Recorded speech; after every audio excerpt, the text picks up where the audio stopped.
చెప్పొచ్చుగా. చూడండి ఎంత కొవ్వుగా మాట్లాడుతోంది. అసలు డబ్బున్న వాళ్ళంతా ఇంతేనండి. వాళ్ళ కళ్ళు నేల మీద ఉండవు, నాగళ్ళ మీదే ఉంటాయి. ఏమా మీ నాన్నకి చెప్పి తోలు కూడా బంగారంతో చేయించుకోలేకపోయావా? అవసరం అయితే చేయించుకుంటా. ఏంటి ఎక్కువ మాట్లాడేవరకు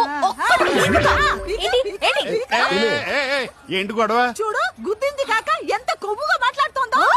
కొవ్వు గివ్వు అన్నావంటే ఆగమ్మా, ఎవరనుకుంటున్నావు? బద్రి వాళ్ళ అమ్మ నాన్న.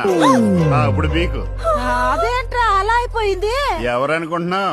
బద్రిని ప్రేమిస్తున్న అమ్మాయి, మీకు కావాలి వాళ్ళు. ఇప్పుడు తిట్టు. నమస్కారం అత్తయ్య. అయ్యా చూడండి ఎంత సంస్కారమో అమ్మాయికి నమస్కారం పెట్టింది. అసలు డబ్బున్న వాళ్ళకి డాబుండదండి. అవునా?